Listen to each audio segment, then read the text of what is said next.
All right. So how much do you think it costs to move to France? If you're single, you're thinking about moving to France, you're in your 30s or maybe your 40s, and you've been like running the numbers in your head for weeks. And every time you try to figure out what this move to France would cost you, you end up with like conflicting information or more questions than you started with. If that's you, the reason you can't get like a clean number on what and on how much it costs to move to France is because there isn't one. Dun, dun, dun. It's a range. It's a range of costs and how much money you will need. It's gonna cost you how much money it's gonna cost you lives somewhere inside like that range, right? And that amount depends on factors that are completely specific to you. And so I want to give you the cost categories that matter and to help you start figuring out where your budget number actually sits. Quick intro if you haven't met me yet. If we haven't met yet, I'm Diedre, Jamaican living in France. I work in HR here in France. It means part of my job is helping foreign employees get through their work permits and their paperwork, things like this. Outside of work, I coach women through their move to France. Now back to this cost of living in France. The number one mistake I see women make when they're budgeting for their move to France is that they budget for like one moment instead of a sequence of moments. And it's like thinking more along the lines of how much do I need when I land? So that's like the first month, right? When you really should be asking yourself, how much money do you need to land? Like, so when you arrive, when you get set up, to stay afloat while things take longer than you expected to start making sense, and to not be operating from a place of like financial panic for like your first 3 to 6 months. How much money you need to land, like in your first month, that question, and the part about how much money will I need to land, get set up, keep things afloat, and not go into financial panic in my first 3 to 6 months. Those are two different questions and they're two different numbers. This is the point when I said that there isn't one clean number and it's a range and it's going to be based on something on factors that are like specific to you. And most budgets I see are built for the first question. Even like when I moved to France the first time, I built my budget around that first question, like how much money do I need? And that's also like possible, like maybe depending on like where you are, how much risk you're willing to take. That makes sense. And you're like, yeah, I can figure it out. Perhaps. But for many people, moving abroad is such a big life decision that and it comes with so much like paperwork and a lot of processes and steps and things and overwhelm. Sometimes you want to minimize that. And the financial aspect of moving abroad brings a lot of stress to people, understandably. And so it's better to build your budget for the second question, that second category where you're not going through like financial distress in your first 6 months. If you've been piecing this together, like you've been researching this and you've been doing it on your own, and you're feeling like you're at the point where you want to like map out your move in like a specific situation, that's where my program, it's called Your France Blueprint, is. It's a one-on-one session where we build out your plan. So not like from a template, but something that's really specific to your move to France. The link is in the description. You can come back to it when you're ready. I'm gonna talk a bit more about or how much it costs to live and to move to France. So one of the things I want to talk about is the costs that nobody budgets for. It sounds a bit dramatic, but I want to start here because it's really the part that I think like catches people off guard the most. And I think you're really good, and we are really good at getting the big categories. Okay, first month. What do I need for rent, flight, you know, food or something. But what we, and maybe like a few admin things, but what we don't plan for are the gaps. This is the cost that nobody budgets for, the gaps in between. And this is the one that you want to really, really budget for. It's the things that happen in between those big categories, these big buckets um, in your budget that you already cater for. Those tiny gaps will add up and like blow your budget out the water. You're just like, oh well, this escalated. Yeah. So things like, let's look at the bucket. So you have like accommodation. So everybody, you're unless you're coming, even if you're coming to buy a house in France, you're likely going to be rented at some point. And you're just like, okay, you have a good idea of what rent will cost, which depends on the region. It can be wildly different. Like you can have a studio apartment in the south of France, depending on where you are. Um, of course, for depending on the size, but like a decent size one for 600, 700 euros. But if you take that same decent size apartment and put it in Paris, that is closer to 1,000. So like it just depends. But even if you have and you're like, okay, it's cool, 1,000 for accommodation or 500 euros, whatever. You need to also account for like the gap is agency fees or the état de lieu fee. And oftentimes when you're trying to rent in France, you can do it like particulier. Particulier. I've lost the word in English. You can try to do it on your own, like just from landlord directly with the renting directly from the landlord. And so that removes agency fees. But sometimes that's like a bit stressful. There's also lots of other steps that are involved. And we can talk about that on another video. Tell me in the comments if you want me to talk about how to rent in France. Let me know if this is something. But there are lots of like different processes. And so it's oftentimes just easier to go through with to rent using an agency. But those agencies have fees, and that fees can be like about 1/3 of the rental cost anyways. And so many people don't plan for that. But in addition to the agency fees, there's like the état de lieu, which is like a inventory of the state of the place. Like you guys figure out what's going on, how the state of, in which you rented the apartment, how many spoons you got if it's furnished. You note like any dents on the wall or whatever. You do like an inventory of the state of the place when you arrive, when you enter, and then you also do it at exit. And you pay for that. That's also a cost. You would think it's included in the agency fees, but it's not. Those are the gaps. It's just for rental, right? Um, it's you might want to like, well, I can just avoid these costs. Sure, but it's really much simpler to rent with an agency.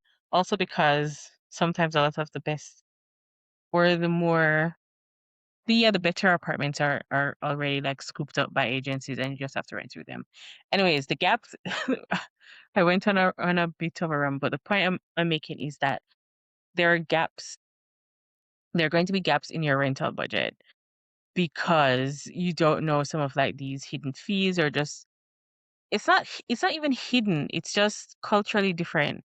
It might just be culturally different from what you're used to when you're renting in your home country versus in France. And um and renting through agency just makes sense because you won't have like an existing network in France to help you to find housing. But there are a chunk that you probably don't put in your spreadsheet in your budget, and that's just one gap. That's just gonna happen. There is this other part. Let's look at another gap that I think like people really miss, and it's such a part of like your daily living, your daily life. And I call it the eating out tax. when you first arrive, I think you're going to be eating out way more than um you budget for, you planned for, you thought you'd be doing. Be, because on a just on a simple one, you're in France, just all the food, all the things. Everything is new and you probably want to like taste everything. But then the second part is that your first, like 3 months is going to be overwhelming in many times in good ways. But let's say it can be like overstimulating and you don't want to like cook all the time. And so you'll probably eat out a lot more, or you're finally start like socializing and stuff. You're gonna eat out a lot more in your first year. And people don't put this at all in their budget. Like you need to add, it's not just fun and food entertainment. It's just the eating out tax in like the first couple of months in France. You're going to be tired. You're figuring things out. You will likely not want to cook every night. And like I said, it's France. The food is like really, really great. You're gonna walk past like a fromagerie or and spend $15 on cheese that you didn't plan to buy, or even going to the supermarket and you see the whole cheese counter, etc. You're gonna like want to try all of them. You're going to sit in this like cafe because you need to feel like a person. You want to like check things out. You're going to wander in the supermarket and see something you've never seen before. You're going to put it in your basket. Just the eating out. It's gonna happen constantly, and it's gonna happen weekly minimum, and especially earlier on. And it adds up in a way that like it's not alarming, but it can make quite a put a dent in your budget. And so you need that kind of like to fill that gap. Then when you look at, even if you've like found a job, right? Even or yeah, even if you found a job, there's also gaps about when you're going to be paid, how you're going to manage your expenses um before. There's also sometimes you don't arrive with like a job locked in, or sometimes you're coming as a freelancer or entrepreneur and you might have put like a pause, or you slow down the amount of like clients that you'll be taking because you're making sure you're keeping time to like adjust to the new country, right? um those things, there's usually like a lag between the last paycheck and the first one. And so it's just like you need to like have a good idea of what is your life running on during that time. And you should put like a good, clear, specific number and not just try to assume. Like you're never going to get it perfectly right, but put like a specific number, at least a good range. And then other gaps that people don't think about that happens in like their first few months is administrative fees. Like, yes, France does a really good job with listing out all the things that you'll need. And I think they do a good job as well with telling you the cost of things and where to find it. But there's still administrative surprises that are gonna hit you. Things that cost like 100 euros or 200 euros. So things like you just need to get a document certified again, and you have to like ship some document home, pay for it, ship it back, or you need a different type of like translation, or you need a new translation, or you need something else, that you didn't like account for, or some kind of like service that wasn't you needed but wasn't on your radar. All of these things are administrative processes, and it's going to hit your budget well, in a surprising way. And so this is like the miscellaneous gaps of things that can pop up throughout. And many women, and I'm sure you probably tell me if you thought about those gaps, because I sure didn't. Never. Well, I thought about it a little bit more on my second move to France, but I sure as hell did not think about it in my first move to France. Um, so yeah, think about the gaps between the big buckets and budget in for those gaps. And that's the cost that you almost never ever budget for, but make sure you do because I'm telling you, so do it. Then let's look. I think like choosing where in France to live. will impact how much moving to France is will cost you. And I want to like spend a minute on this because everybody talks about the cost of living in France, like France is one place. And we like to like focus on Paris or Nice, the French Riviera. Um, but Paris in as it relates to like cost, well, in almost everything, Paris is its own category. Like you have Paris and you have the rest of France. It's the same for jobs, for social activities, for budgeting. There's Paris, the capital, and then everything. Paris is its own category, right? So, like I said, in many parts of the in many other regions of France, and especially in like smaller cities, a studio can be like super livable, like 30 mètres, 30 mètres carrés, 30 square meters, which might not be like, it's pretty decent for one person. Especially considering Parisian French sizes of apartments. But a 30 square meter studio in different regions might be like, yeah. And also if it's like unfurnished or furnished. Well, you can find for 500. You can find for 600. In Paris, just double it at least. Yeah, it's going to be like for 1,000, pretty much. If you're living within Paris itself, if you live on like the outskirts of Paris in different places, the price, the cost changes, and it becomes a bit cheaper. But even so, that's still Ile-de-France, Paris is like its own category, and then you have like different regions. And if it's a one bedroom, it just starts at like 1,200, 1,500. So if Paris is where you're going, understand those costs and you need to build your budget around those numbers and not French averages, which a lot of time people or websites like to use French averages. And if you plan on living in Paris, like you really need to be specific about Paris costs.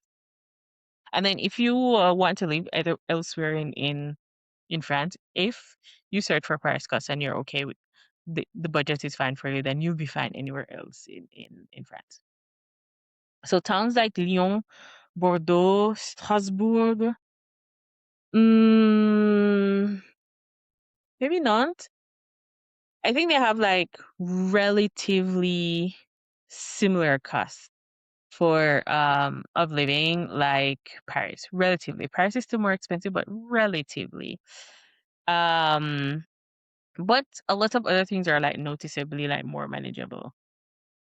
And then when you move from like the bigger cities and you go to like more mid-size cities, then yes, your costs are kind of like similar, but they have like infrastructure, they have professional opportunities if that's what you're looking for as well. So you might want to, if you're looking for especially professional opportunities, then you want to go Paris or other mid-size cities.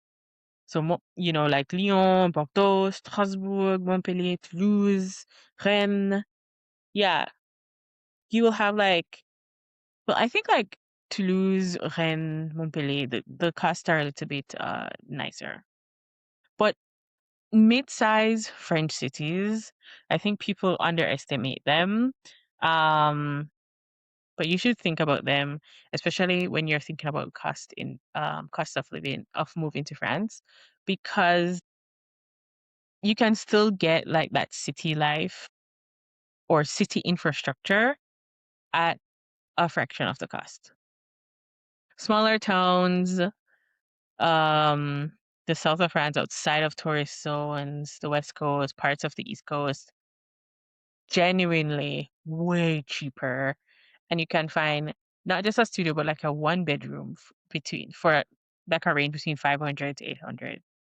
The trade off though for those cities or smaller cities is usually like the job market is going to be smaller, or yeah, the job market depth is going to be smaller, and the lifestyle is definitely going to be a little bit slower paced. But maybe that's what you after because me, I love a small town. I used to think that I would be like a city girl, but I am not.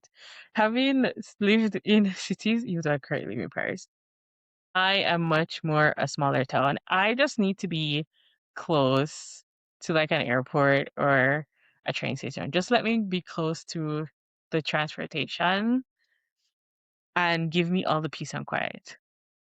But yeah, think about like moving to smaller towns depending on your lifestyle. It might, even if you're looking for a job, just understand even if you want to live in a smaller town, you might have a harder time and you will likely need more French for jobs if you plan to work here. But the costs would be significantly cheaper to move to a smaller city.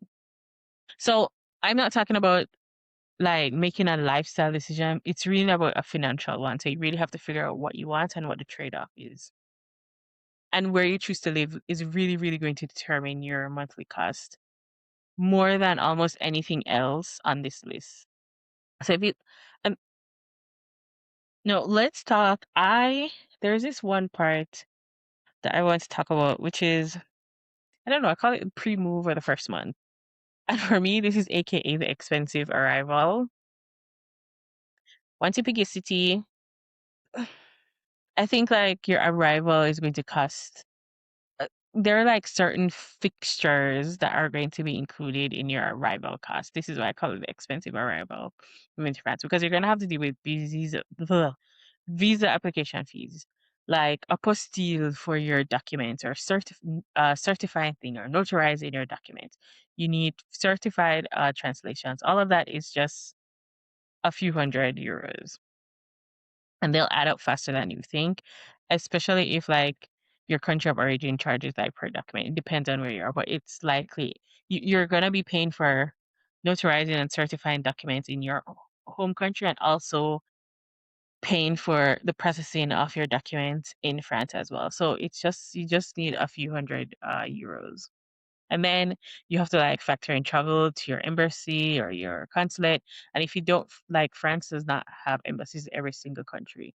So sometimes and also depending on what type of visa you're applying to, you might have to like literally travel to another country. So for example, for Jamaica, for long-term visas, oftentimes you have to travel to Panama. Is it Panama right now? Yeah, it's Panama. It's not done in Jamaica anymore. They move the services to a different country. So like you have to fly somewhere else. Sometimes people in the other Caribbean regions have to go to the US. Like I think people from the Bahamas have to go to the US for processing their visa application. So it depends, especially if you have like long-term you're looking for long-term visas and residence permits for France, you have to like factor in actual travel to the consulate.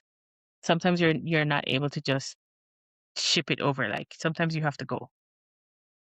Then of course your pre-move or your first month, you're gonna have to like flight. You have to decide if you're shipping your things or checking them in. Really work on downsizing. You won't need half the things. Um I think like ask yourself whether starting fresh in France might cost you less than shipping. If you're a bigger plus size person, then maybe you want to keep some of your stuff because sizes and what's available is still limited um in France, like it is in much else of the world. Um, so you will have to like think about this. One thing that I do is I will like go to the US or maybe go to the UK and do some shopping, especially for like winter stuff for plus size, and then come back to France because it's a bit more difficult. It's much easier now, but back in the day it was like a lot more difficult to find like really bigger size clothes. And the brands are different, so you're just like trying to like figure out what and each brand have like their own different styles and cuts and sizes and stuff like this. But this is just for clothes. But starting fresh also means like getting rid of other kind of like equipment and tools and like do you need all three cameras? Maybe you do. Do you need you notice all the things. Your depending on the electricity conversion, it might not even work. So, like your blow dryer, if you're so France, what is the current that France uses? Oh my god. So Jamaica and the US uses 120 volts, right? And then France uses 220 volts. So I had to like double check. Yeah. So Jamaica and the US and like other countries, we use that 120 volt. And then France uses 220 volts. So your electric tools, your blow dryer, your curlers, your whatever else, hair straighteners or whatever, all the things, electric toothbrush, all these things are not going to work because the voltage is much higher. And so they're probably going to just burn right out as you arrive. And then the plugs are different. So if you have like electronics and appliances, you for certain things, consider starting fresh. It might cost you a lot less, especially instead of like shipping.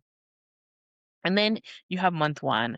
Month one is going to be the most expensive one that you will have because your first month's rent, you're paying rent plus deposit. Um, so you just need 2 months of rent at least available.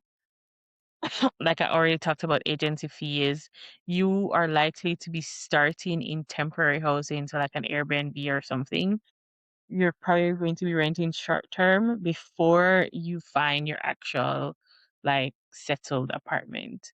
So almost nobody lands in France with like a permanent apartment already sorted. It's a much simpler process to do it when you arrive. So you need to budget for temporary housing as well.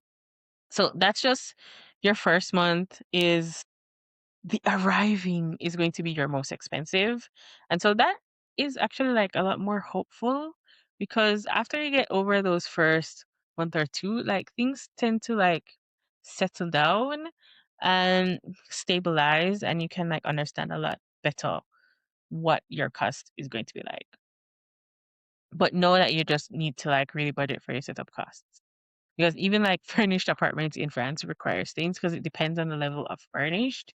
Furnished apartments, they just need to provide you legally, they just need to provide you with the minimum to move in. So you're just gonna get like a bed, you're gonna have to provide you with bed, um the fridge, and just like that's it. And maybe like one cup, one plate, and the stove.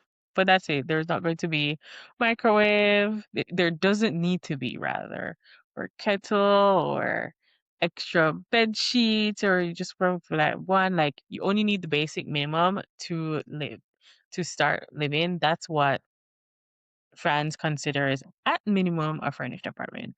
Of course, there are like different ranges, but I'm just saying this is actually just that's the baseline of what furnished apartments are. So it might be different from your expectation. Then you have health insurance that you do need to budget in as part of your arrival cost because you don't get health insurance or it's going to take at least 3 months to really kick in and really get set up on French social security so you can access health insurance.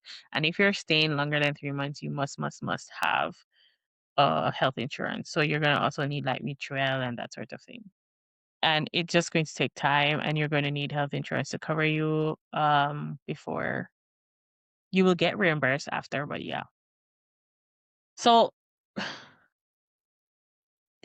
realistically, I would say your first month to move, especially if you want to move to like bigger cities, you might need maybe 5,000 euros, maybe just for the first month. And then afterwards it gets cheaper, more affordable and stabilized. But you need at least, I think, 5,000 euros as like, I don't know, at least to be like comfortably sorting through all the different processes. Yeah. And I think that that's what will like actually cost you feeling like trying to like minimize on things. I think though that I should mention that women who move to France, the people who move to France and do it well, they're not always the ones with the most money.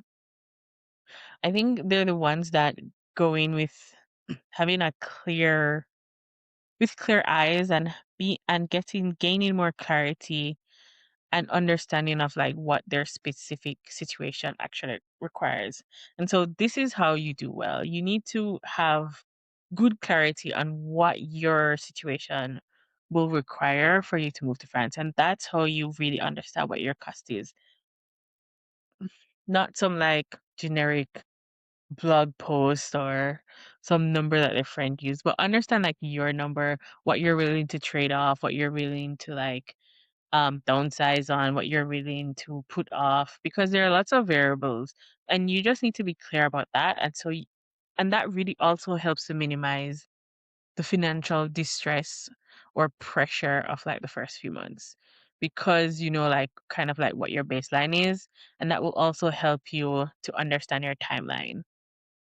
Because if you don't have enough savings right now, or there's things that you need to settle back home before and close out before, then because you know what your baseline budget will be, then your base like, okay, well, after I close this out, then I need XX excess amount of time in order for me to like have this available. That's if you don't have like enough savings relatively now, like ready to go. To understand how much moving to France will cost you, it sounds pretty simple, but I think so many people like really overlook it. But yeah, your visa type, your employment situation, so like how you plan to earn, the city or region that you go to, your existing connections in France, how long your buffer needs to last based on your certain situation, all of that changes your budget number. And so this is why I don't like to like really talk about the exact budget of things. Like I really want to work, I prefer to like work with clients one on one to like really understand their situation so that we can really get their cost number, because because it changes for everyone. And that's exactly the kind of like specificity that we work through in my France blueprint strategy session. So if you're at the point where you're ready to build out your actual plan, your actual blueprint to move into France, then the link is in the description. Book a call with me and we can create your France blueprint. The reason many budgets for these moves are wrong isn't like this lack of effort or lack of research. I think it's because people build like a budget for the version of the move that they're imagining, and not really like how reality works. And so the version of the budget is usually some kind of like clean sequence, everything landing well on the timeline. And that's not really how life is going to work, or your first move abroad in France. It's not going to work like that. It's There will be many variables, and a handful of like small things that seem minor can like really add up to like a to have a bigger impact on your budget. And so if you want to navigate it well, if you want to navigate your move to France well from the financial aspect, then you need to plan for that real version that includes all that will include all of those like variables, not the optimistic timeline sequenced one. And for the next video, we're gonna look at like just understanding how to choose visas. Or actually tell me in the comments, if you tell me in the comments what you'd like my next video to be, and I will do one. I'm Diedre. I help women move to France to live the life that they want for themselves, because they deserve it, because you deserve it. See you next time. Ciao.